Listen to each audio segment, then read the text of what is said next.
ओम नमः शिवाय। ओम नमः शिवाय। ओम नमः शिवाय। हम लोग संक्षिप्त शिव पुराण का पाठ करते हैं और ये 8वां भाग होगा हम लोग का। 8वां भाग, उसमें जो है सो शिव पुराण के छोटे छोटे शब्दों में करते हैं ताकि आप लोगों के पास छोटे छोटे शब्दों में पहुंचता रहे। अपूर्ण ज्ञान को पूर्ण होता देख रहे हैं हम लोग कहीं न कहीं। अपूर्णता में ही पूर्णता है। जय हिंद, जय भारत में आप सबों का स्वागत है। मैं राम नरेश। आज सुनिए शिव पुराण का, शिव महापुराण के श्रवण की विधि तथा श्रोताओं के पालन करने योग्य नियमों का वर्णन। यहाँ पे हम लोग महात्म पे अभी चल रहे हैं, शिव महापुराण के महात्म को सुन रहे हैं। शौनक जी कहते हैं, महाप्राज्ञ व्यास शिष्य सूत जी, आपको नमस्कार है। आप धन्य हैं, शिव भक्तों में श्रेष्ठ हैं। आपके महान गुण वर्णन करने योग्य है। अब आप कल्याणमय शिव पुराण के श्रवण की विधि बतलाइए, इससे सभी श्रोताओं को संपूर्ण उत्तम फल की प्राप्ति हो सके। सूत जी ने कहा, मुने शौनक, अब मैं तुम्हें संपूर्ण फल की प्राप्ति के लिए शिव पुराण के श्रवण की विधि बता रहा हूँ।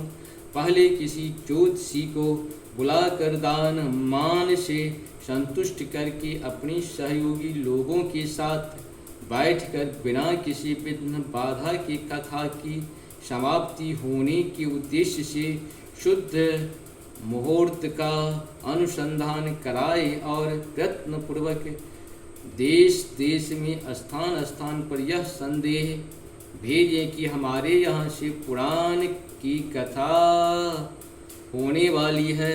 अपने कल्याण की इच्छा रखने वाले लोगों को उसे सुनने के लिए अवश्य पधारना चाहिए। कुछ लोग भगवान श्री हरि की कथा से बहुत दूर पर गए हैं। कितने ही स्त्री शूद्र आदि भगवान शंकर के कथा कीर्तन से वंचित रहते हैं। उन सब को मैं सूचना हो जाए, उन सबको भी सूचना हो जाए, ऐसा प्रबंध करना चाहिए। देश देश में तो जो भगवान शिव के भक्त हों तथा शिव कथा के कीर्तन और श्रवण के लिए उत्सुक हो, उन सबको आदरपूर्वक बुलवाना चाहिए और आए हुए लोगों का सब प्रकार से आदर सत्कार करना चाहिए। शिव मंदिर में, तीर्थ में, वन प्रांत में अथवा घर में शिव पुराण की कथा सुनने के लिए उत्तम स्थान का निर्माण होना चाहिए।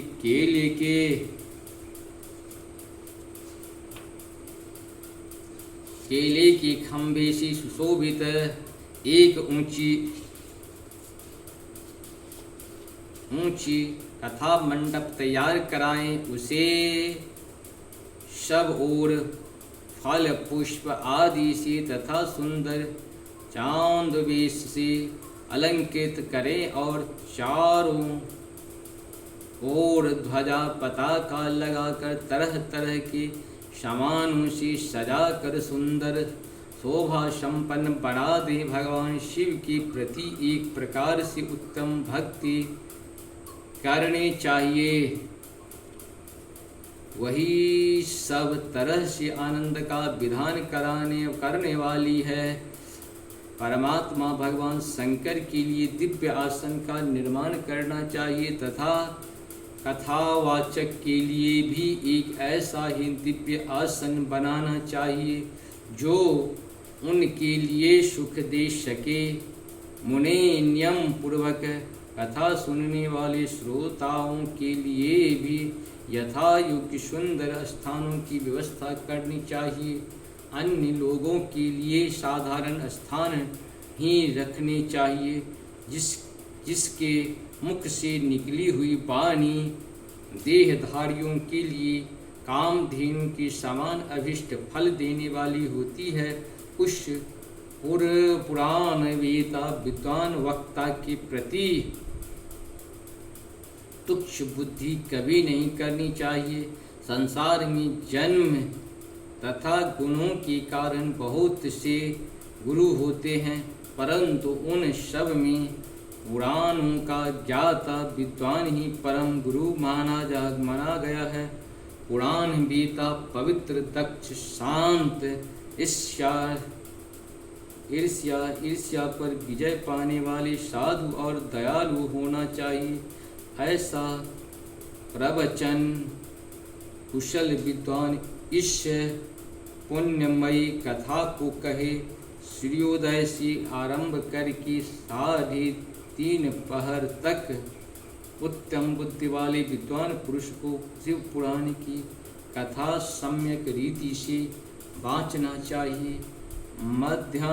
मध्यकाल में 2 घड़ी तक कथा बंद करनी चाहिए, जिससे कथा कीर्तन में से अवकाश पाकर लोग मल मूत्र का त्याग कर सके।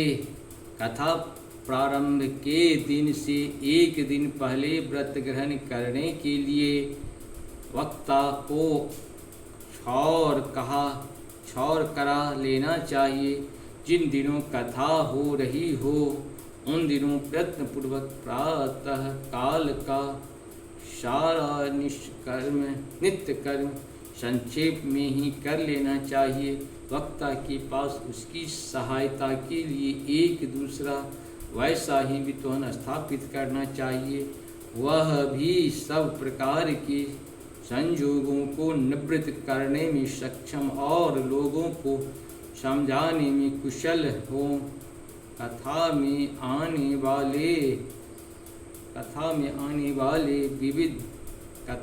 आने वाले विघ्नों की निवृत्ति के लिए गणेश जी की पूजन करें। कथा के स्वामी भगवान शिव की तथा विशेषतः शिव पुराण की पुस्तकों की शिव भाव से पूजा करें। तत्पश्चात उत्तम बुद्धि वाला श्रोता तन मन से शुद्ध एवं प्रायश्चित हो आदर पूर्वक शिव पुराण की कथा सुने। जो वक्ता और श्रोता अनेक प्रकार के कर्मों में भटक रहे हैं, काम आदि 6 विकारों से युक्त हैं, स्त्री में आसक्ति रखते हों और पाखंड पूर्ण बातें करते हों, वे पुण्य की भागी नहीं होते। जो लौकिक चिंता तथा धन, गृह एवं पुत्र आदि की चिंता को छोड़कर कथा में मन लगाए रहते हैं, उन शुद्ध बुद्धि पुरुषों को उत्तम फल की प्राप्ति होती है। जो श्रोता श्रद्धा और भक्ति से युक्त होते हैं, दूसरे कर्मों में मन नहीं लगाते हैं और मौन, पवित्र एवं उद्वेग शून्य होते हैं, वे ही पुण्य के भागी होते हैं। सूत जी कहते हैं। इस प्रकार से हम लोग का कल फिर होगा और आज का हम लोग का शिव पुराण का यही तक और फिर हम लोग थोड़ा करके करते हैं, ताकि प्रभु के साथ हम लोग 1 घड़ी आधो में पुनियाद तुलसी संग साथ घरों कोटि प्राप्त। जय हिंद, जय भारत। आप सबका स्वागत है। मैं राम नरेश। हर हर महादेव। जय श्री राम, जय श्री राम। नमस्कार, धन्यवाद।